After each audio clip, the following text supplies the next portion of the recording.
Hello everyone, हम पढ़ रहे हैं कक्षा 8 गणित। मैं हूं आपका दोस्त सत्यम नायक। आइए प्रश्नावली 6.1 का 7वां प्रश्न हल करते हैं। तो 7वां प्रश्न में क्या है, योग संक्रिया किए बिना योगफल ज्ञात कीजिए। आपको कुछ क्रमागत संख्याओं का योग दिया गया है, आपको योग करके नहीं बताना, आपको कोई नियम लगाना है इसमें जिससे आपको उसका योग पता चले। क्योंकि इसमें दिया गया है ना, योग संक्रिया किए बिना, आपको वैसे योग नहीं करना है इनका।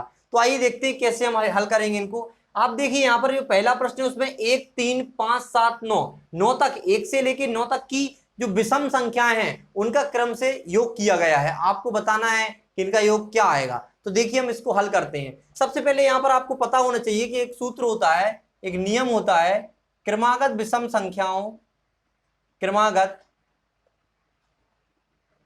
विषम संख्याओं का योग बराबर, संख्याओं का योग बराबर।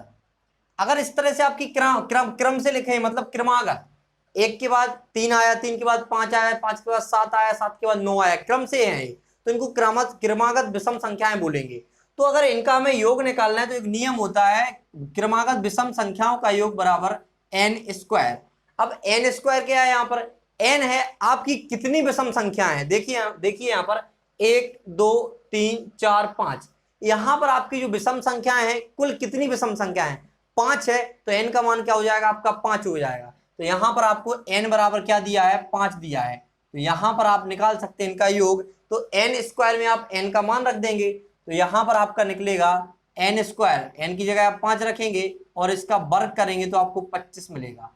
मतलब 1 से लेके 9 तक की जो विषम संख्या है उनका योग क्या आया आपका, कुल विषम संख्या कितनी थी, 5 थी, तो 5 का आपने वर्ग कर दिया क्योंकि n का स्क्वायर होता है। तो यहां पर क्या आया, 25। और इसी आधार पर आपको ये करना है कि 1 से लेकर 19 तक की क्रमागत विषम संख्या दी गई हैं, तो आपको इनका योग बताना है। तो कैसे बताएंगे आप, यहां पर भी n² वाला सूत्र लगेगा। यहां पर क्या करेंगे, देखो सबसे पहले n का मान निकालेंगे हम। n बराबर 1, 2, 3, 4, 5, 6, 7, 8, 9, 10, 10 संख्याएं हैं, 10 विषम संख्याओं का यहाँ पर योग दिया गया है। तो आपको क्या करना है, कुल योग निकालना है, क्रमागत विषम संख्याओं का योग। तो क्या निकलेगा, यहाँ पर आपको क्या करना है, n² करना है। तो यहाँ पर आपको क्या मिलेगा, 10 का स्क्वायर मतलब 10 का वर्ग, तो आपको 100 प्राप्त होगा। यहाँ पर क्या प्राप्त होगा, आपको 100 प्राप्त होगा। 1 से लेके 19 तक की क्रमागत विषम संख्याओं का योग 100 होता है, आपने यहां से निकाल लिया। इसके बाद आप तीसरा प्रश्न देखेंगे, तो इसमें क्या करना है, इसमें भी आपको वही करना है कि इसमें क्रमागत विषम संख्याओं का योग निकालना है आपको। तो सबसे पहले हम इनको गिनेंगे, कितनी विषम संख्या है, क्रमागत है लेकिन कितनी है, उनकी कुल संख्या निकालेंगे, कितनी विषम संख्याओं का यहाँ पर योग हो रहा। देखिए यहाँ पर 1, 2, 3, 4, 5, 6, 7, 8, 9, 10, 11, 12, कुल 12 संख्याओं का यहाँ पर योग हो रहा है। तो यहाँ पर हम लिखेंगे n बराबर क्या आया, 12।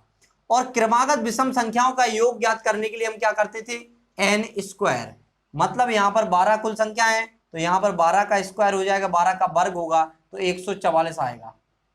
मतलब अगर इनका योग निकाला हमने तो इनको अगर जोड़ने के बाद जो प्राप्त होगा आपको, यहाँ पर 25 मिलेगा आपको, और यहाँ पर इसके बराबर में 100 मिलेगा, और यहाँ पर 144।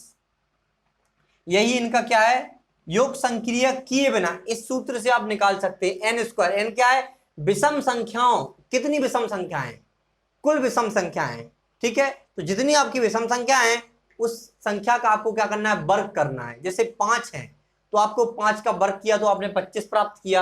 यहां पर 10 थी, 10 का वर्ग किया आपने 100, इनका योग क्या होगा, 100 ही होगा। अगर आप वैसे योग जोड़ेंगे भी तो आपको 100 मिलेगा। और यहां पर आपकी कुल 12 विषम संख्याओं का योग किया गया था, तो आपने इस सूत्र से निकाला n² बराबर 12 का स्क्वायर बराबर 144। इस तरह से आप कर सकते हैं इसको। तो आशा करते हैं कि आपको प्रश्न का हल समझ में आया होगा। इसी के साथ हम आपसे विदा लेते हैं, मिलते हैं अगली वीडियो में अगले प्रश्न के साथ। Thanks for watching.